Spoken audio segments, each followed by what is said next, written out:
A paz do Senhor, meus irmãos, sejam muito bem-vindos a mais um vídeo. E o tema de hoje é o tanque de Betesda. Mas antes de começar a bênção, já deixa sua curtida, se inscreve no canal, habilita o sininho, comenta para não perder a bênção, amém? O tanque de Betesda era um reservatório de água em Jerusalém. O tanque de Betesda ficou conhecido na Bíblia por ter sido o lugar onde o paralítico foi curado por Jesus. O Evangelho de João diz que o homem doente aguardava ali alguém que pudesse ajudá-lo a entrar no tanque.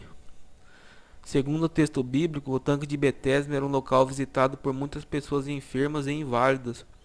Essas pessoas se reuniam naquele local com a esperança de serem curadas quando as águas do tanque fossem agitadas. Então, o que significa o nome Betesda?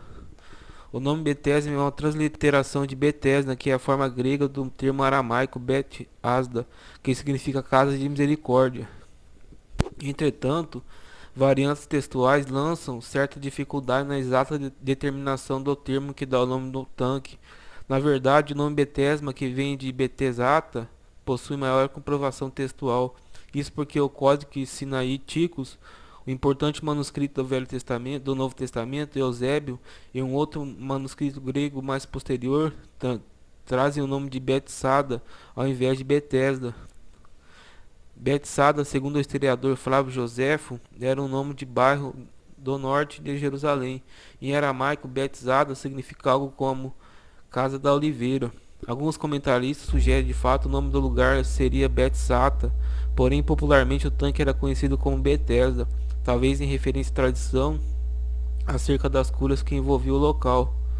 Onde ficava o tanque de Betesda? Ao longo do tempo, muitas suposições foram feitas acerca da localização do tanque de Betesda. Em 1888, escavações a nordeste de Jerusalém revelaram um tanque que satisfaz as possíveis características ao tanque de Betesda. O tanque descoberto trata-se de um grande tanque duplo, ou seja, dois tanques retangulares exatamente iguais, com uma divisão em pedra de aproximadamente 6 metros de espessura. Segundo as escavações, a área total dos tanques alcançava cerca de 50 por 100 metros. Além disso, tal como o texto bíblico, havia também 5 pórticos neste tanque. Esses pórticos eram colunas cobertas onde os enfermos ficavam enquanto esperavam.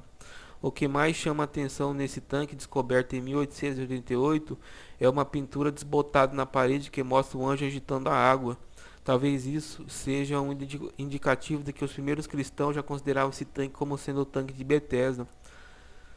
O texto bíblico também ressalta que o tanque de Betesda ficava próximo à Porta das Ovelhas. Provavelmente naquele local havia um comércio de ovelhas, ou aquele local reunia as ovelhas que eram conduzidas para o sacrifício do átrio do templo.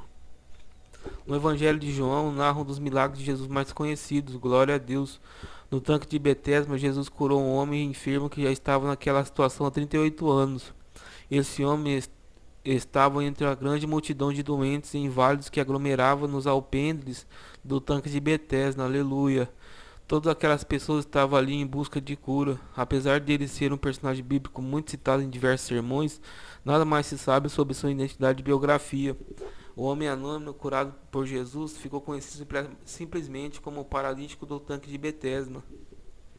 Mas curiosamente a enfermidade daquele homem também não aparece de forma explícita e clara no texto bíblico. Contudo, é amplamente aceito que ele era um homem paralítico, pois Jesus ordenou a ele que se levantasse, tomasse seu leito e andasse. Outro ponto que parece indicar a condição do paralítico daquele homem era sua dependência de alguém que o colocasse nas águas do tanque.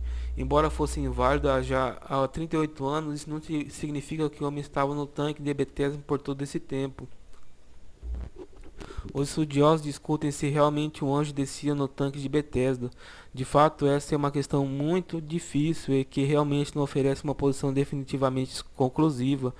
Ao contrário do que algumas pessoas pensam, discutir se um anjo descia ou não no tanque de Betesda não é um ataque de renância da Bíblia, é apenas uma discussão sobre o verdadeiro propósito do texto bíblico que possui essa informação.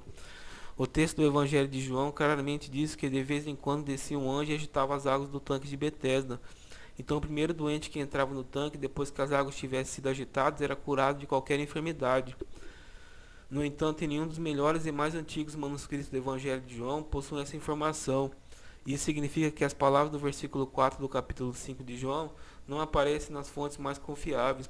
Por causa disso, as revisões mais recentes das traduções bíblicas colocam esse versículo com algum tipo de sinalização, como por exemplo colchetes. Já por outro lado, Tertuliano, um autor das primeiras fases do cristianismo, já falava que um anjo descia no tanque de Betesda. Isso indica que muito provavelmente ele conhecia exatamente esse texto de João capítulo 5, verso 4. Escrevendo sobre o batismo, Tertuliano declarou que um anjo com sua intervenção agitava a piscina em Betesda. As pessoas que estavam enfermas esperavam por eles, pois o primeiro a descer as águas depois de se banhar deixava de se queixar. Portanto, parece óbvio que antigas tradições cristãs já tinham a informação de que as pessoas se reuniam no tanque de Betesda, esperando pelo movimento sobrenatural das águas. Então, como resolver essa questão? O anjo descia ou não ao tanque de Betesda?